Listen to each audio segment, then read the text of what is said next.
Un país tan grande que 11 usos horarios caben dentro de sus fronteras.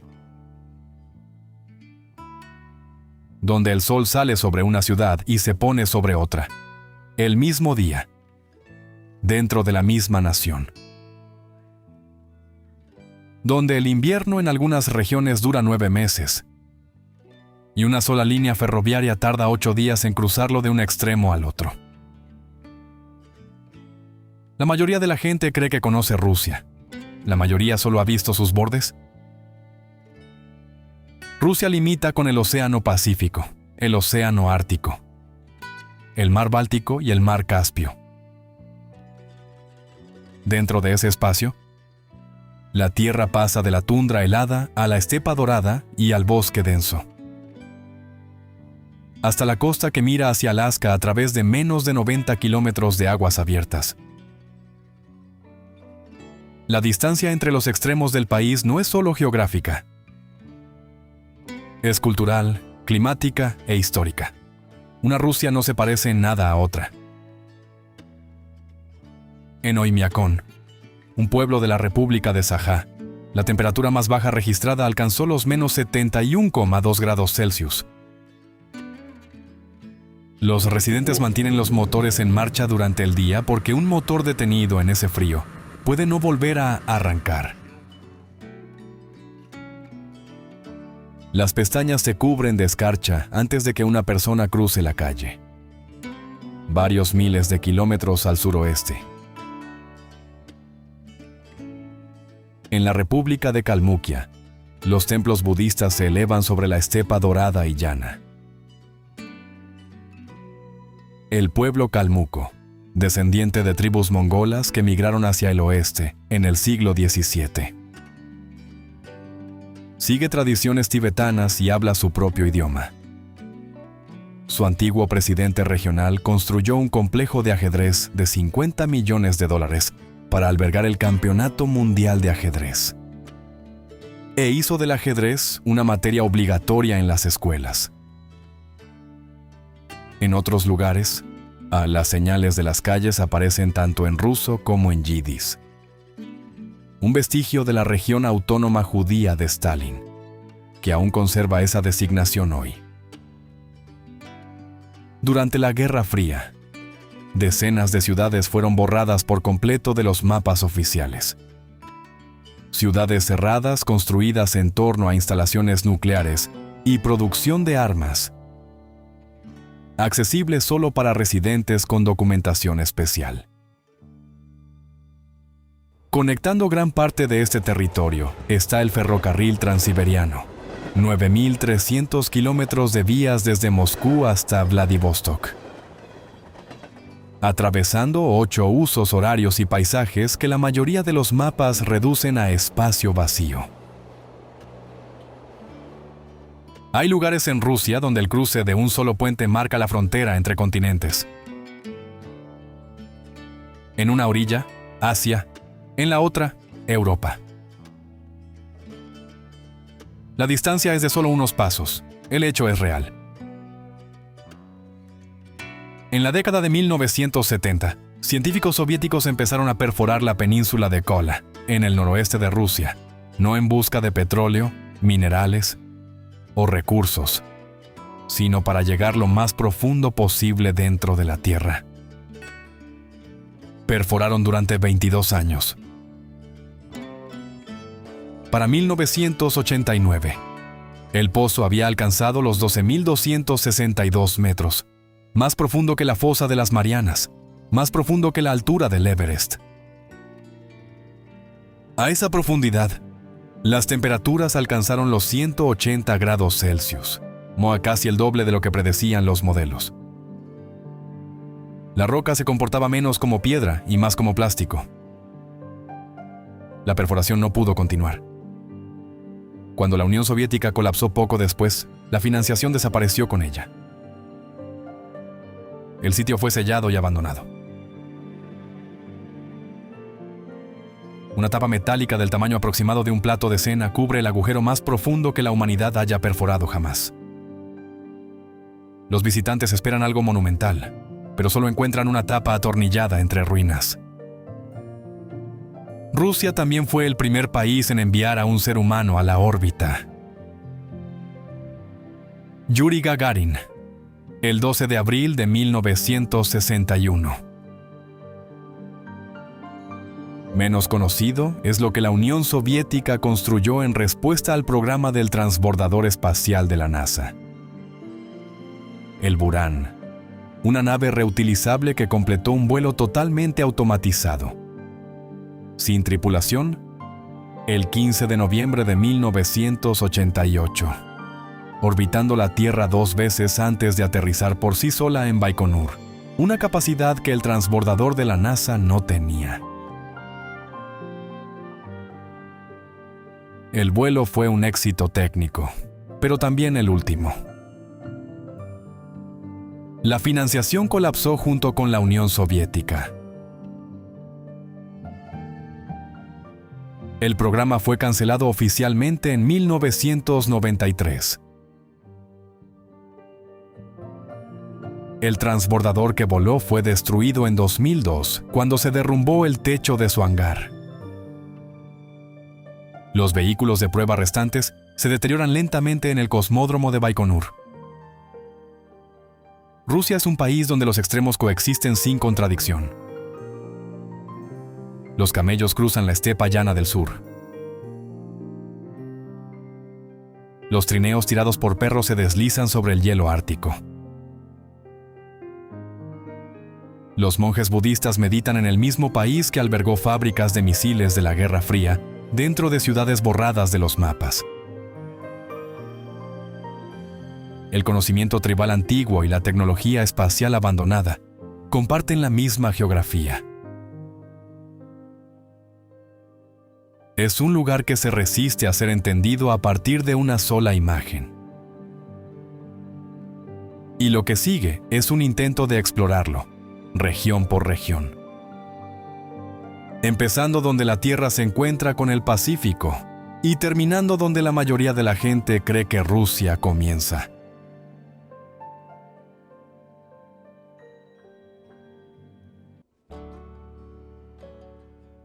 No hay ninguna carretera hacia Kamchatka.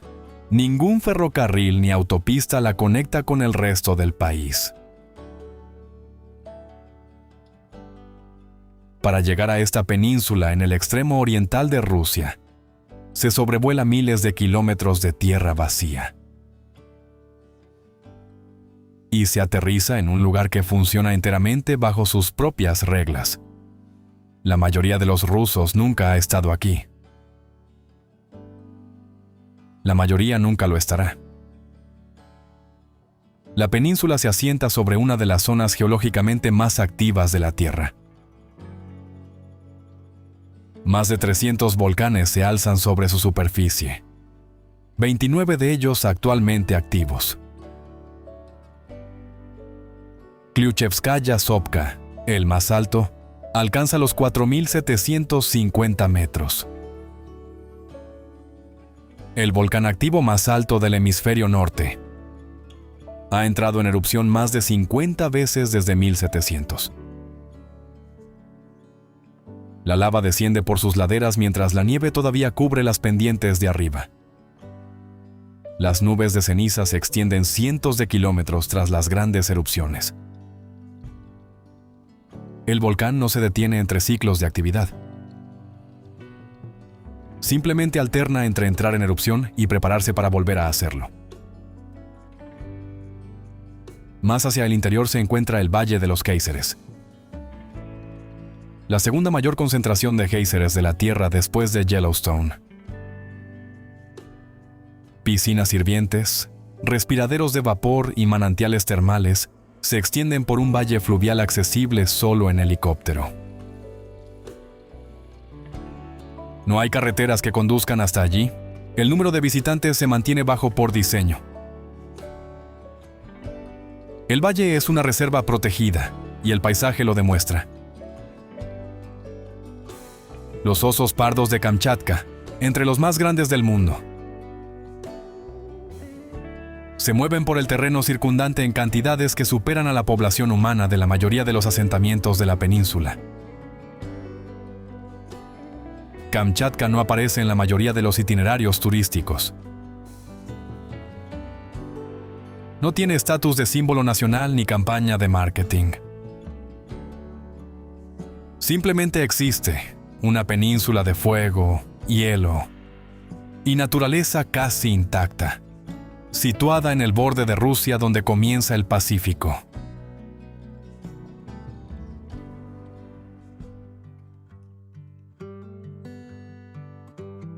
Pero no todas las cicatrices que lleva Rusia pueden verse desde fuera.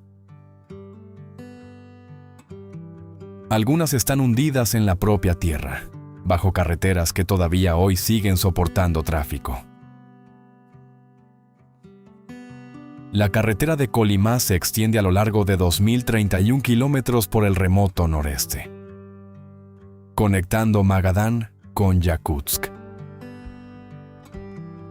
Fue construida entre 1932 y 1953 por prisioneros del Gulag, que trabajaban durante inviernos que caían por debajo de los menos 50 grados Celsius, sin comida, ropa ni refugio adecuados. Cuando los prisioneros morían, el suelo congelado hacía imposible enterrarlos. Los cuerpos eran colocados dentro del terraplén de la carretera y cubiertos por la construcción. Las estimaciones del número total de muertes en la región de Kolyma durante esos años oscilan entre 125.000 y varios cientos de miles. Nunca se registró un recuento oficial. La carretera sigue funcionando. Los camiones de suministro la utilizan. Los conductores conocen la misma regla que se aplica en toda esta región. Un vehículo averiado queda a cientos de kilómetros de la ayuda más cercana. Sin señal, fuera de alcance. A lo largo de ciertos tramos, los huesos todavía salen a la superficie después de lluvias intensas o del deshielo. El paisaje que la rodea es inmenso e ininterrumpido. Montañas, ríos congelados, bosque extendiéndose hasta cada horizonte. La carretera atraviesa todo eso.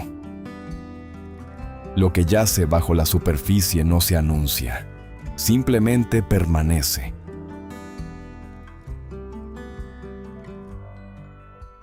La carretera de Kolyma atraviesa una naturaleza salvaje que se extiende sin interrupción hasta cada horizonte.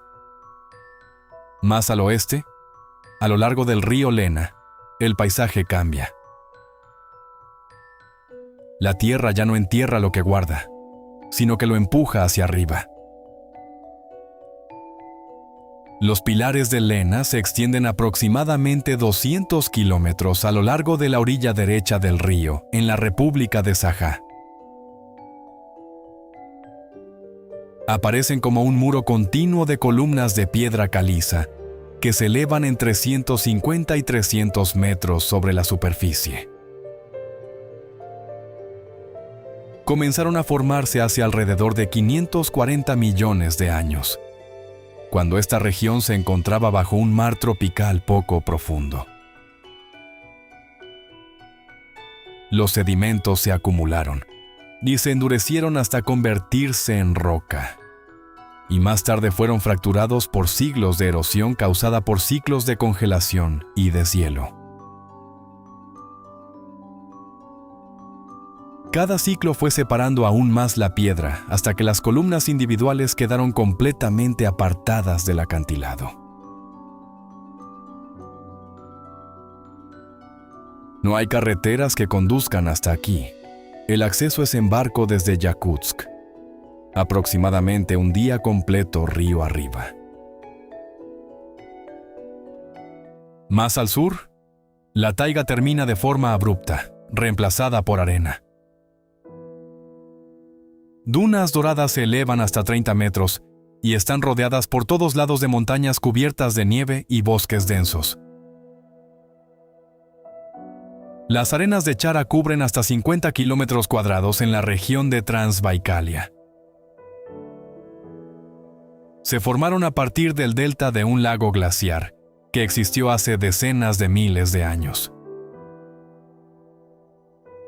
Las temperaturas de verano alcanzan unos 22 grados Celsius, mientras que en invierno pueden desplomarse hasta los menos 50 grados Celsius. Las dunas quedan ocultas bajo la nieve durante meses y luego reaparecen sin cambios.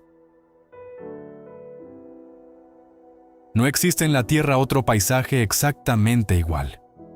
Un desierto que existe no por el clima, sino porque la geología lo dejó atrás. Más al noroeste, cerca de Krasnoyarsk, el bosque oculta algo distinto. Los stolbi son enormes afloramientos de sienita de cuarzo que se elevan hasta 100 metros sobre el suelo de la taiga.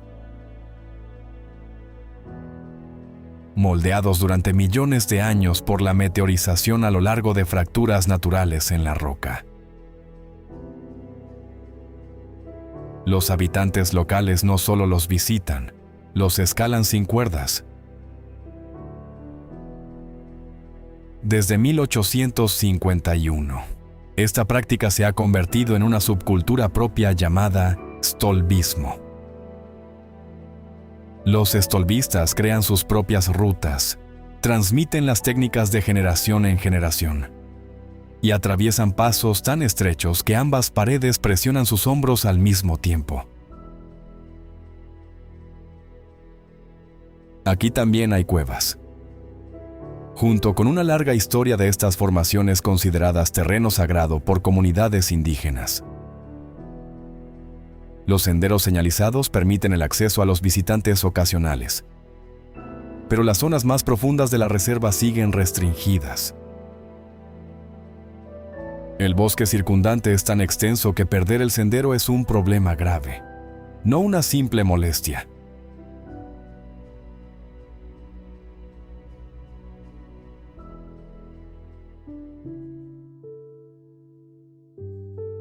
Sigue los ríos hacia el este el tiempo suficiente. Al final, el bosque se abre hacia el agua. No un río, no un embalse. Un lago más antiguo que el Himalaya.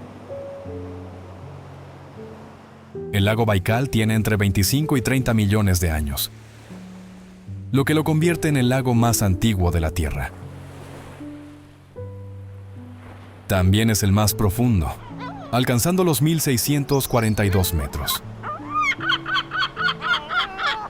Más de 5 veces la altura de la Torre Eiffel en línea recta hacia abajo.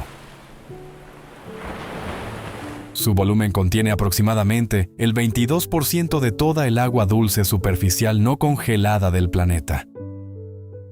Más que todos los grandes lagos de Norteamérica juntos. Pero la profundidad y el volumen son solo una parte de lo que es este lago. Baikal alberga más de 1.500 especies de plantas y animales. Casi 2/3 de ellas no se encuentran en ningún otro lugar. Incluida la nerpa, la única foca del mundo que vive exclusivamente en agua dulce, cuyas presencia aquí, a miles de kilómetros de cualquier océano, todavía no tiene una explicación plenamente consensuada. En invierno, el lago se congela bajo una capa de hielo lo bastante gruesa como para que los vehículos circulen sobre ella. El agua debajo es tan clara que permite ver hasta 40 metros de profundidad. A medida que cambian las temperaturas, el hielo se contrae y se expande, produciendo grietas profundas y resonantes que se propagan por la superficie. Sonidos más estructurales que naturales, como si el lago estuviera ajustando su propio peso. En verano, la superficie se vuelve turquesa. En invierno, se convierte en una carretera blanca y plana que se extiende hasta cada horizonte. El fondo ácido de Titaratud ha sido cartografiado. Su antigüedad ha sido datada. Y aún así, el lago guarda más de lo que la mayoría de las mediciones sugiere.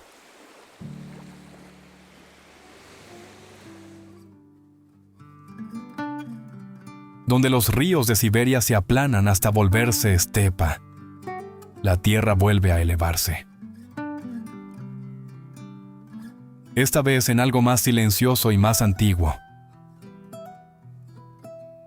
Los montes Altai se extienden por el punto donde se encuentran Rusia, Kazajistán, Mongolia y China. Un mundo alpino de glaciares, ríos turquesa y praderas altas que florecen solo durante unas pocas semanas al año. Aquí no hay ciudades turísticas. El río Katun corre de un azul helado por cañones de granito alimentados por los glaciares de arriba. Los pastores aún llevan caballos y yaks a pastar en los prados de altura. Por la noche, sin contaminación lumínica durante cientos de kilómetros, la Vía Láctea se extiende de un extremo del horizonte al otro. La cumbre más alta, el Monte Beluja, se eleva a 4.506 metros, 14.783 pies sobre el nivel del mar, lo que lo convierte en el punto más alto de Siberia. Budistas y practicantes del burjanismo lo han considerado sagrado desde hace mucho tiempo, identificándolo como la montaña mítica en el centro de Shambhala. Los glaciares de su cima alimentan las cabeceras del río Katun que fluyen abajo. La tierra también guarda lo que existió antes. Miles de petroglifos cubren los acantilados de toda la región, escenas de caza, símbolos rituales y figuras de animales talladas por culturas que se remontan a la Edad del Bronce. En la meseta de Ukok, el permafrost preservó túmulos funerarios, escitas de más de 2.400 años de antigüedad, cuyo contenido, momias tatuadas, caballos de sacrificio, artefactos de oro, seguía en gran parte intacto cuando fue excavado. La meseta sigue siendo un sitio del Patrimonio Mundial de la UNESCO y un lugar que el pueblo Altai aún considera tierra sagrada.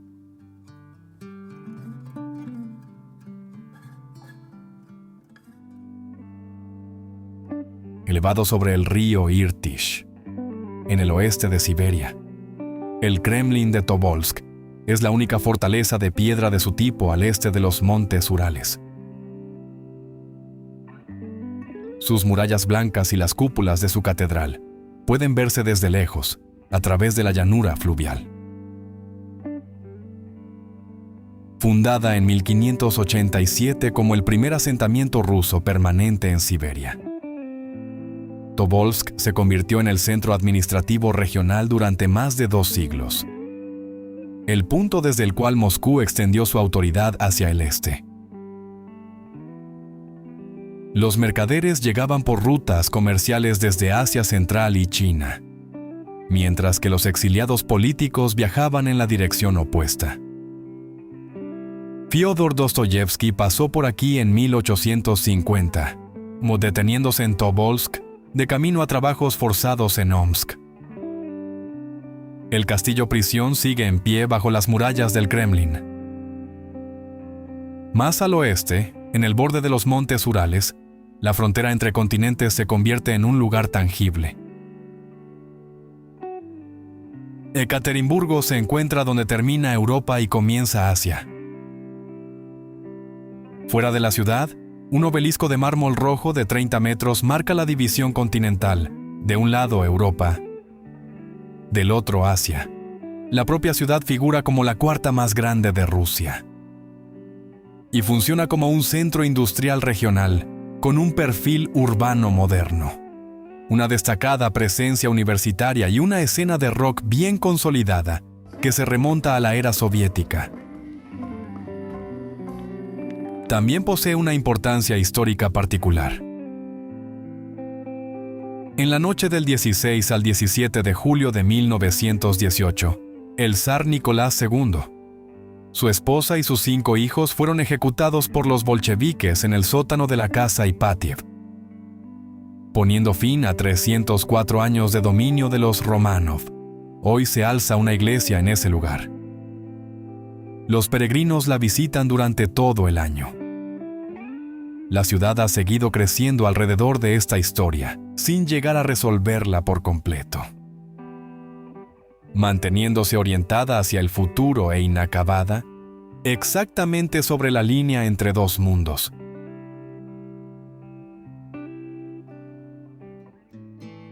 Los montes Urales no se anuncian. Se elevan lentamente desde las llanuras circundantes, sin picos dramáticos, sin acantilados repentinos. Pero se extienden a lo largo de más de 2.500 kilómetros. Desde el Océano Ártico en el norte hasta la estepa kazaja en el sur. Y lo han hecho durante 250 a 300 millones de años, lo que los convierte en algunas de las cadenas montañosas más antiguas de la Tierra. Bajo su superficie hay esmeraldas, topacios, platino y oro, recursos que impulsaron el crecimiento industrial ruso durante siglos. En febrero de 1959, 9 excursionistas experimentados del Instituto Politécnico de los Urales murieron en las laderas de Kholat-Syakhl, un pico cuyo nombre en la lengua local mansi significa montaña muerta. Su tienda había sido cortada desde dentro. Varios cuerpos fueron hallados con ropa insuficiente en temperaturas de menos 30 grados Celsius. La investigación soviética solo concluyó que una fuerza natural irresistible era responsable y luego cerró el caso. En 2020, los fiscales rusos atribuyeron oficialmente las muertes a una avalancha de placa retardada. Una conclusión que después fue respaldada por modelización informática independiente de investigadores suizos. Los acontecimientos de aquella noche nunca se han reconstruido por completo. Los Urales cuentan con bosques densos, profundos sistemas de cuevas y comunidades remotas donde las viejas tradiciones han sobrevivido a la mayor parte del siglo XX. No son tan dramáticos como las cordilleras más jóvenes. Simplemente son antiguos, erosionados, ricos en minerales, y todavía dividen el continente exactamente como siempre lo han hecho. Algunos países se entienden a través de sus ciudades, otros a través de su historia, su idioma, sus fronteras. Rusia se resiste a todo eso. Cuanto más te adentras en ella, más se revela. No respuestas, sino nuevas distancias, nuevos silencios. Paisajes que existían mucho antes de que alguien pensara en nombrarlos. Y comunidades que han estado negociando con condiciones extremas durante tanto tiempo que la supervivencia se ha vuelto indistinguible de la vida cotidiana. Lo que se encuentra en el borde de un mundo siempre es el comienzo de otro. Y en un país tan vasto, los bordes nunca terminan de agotarse.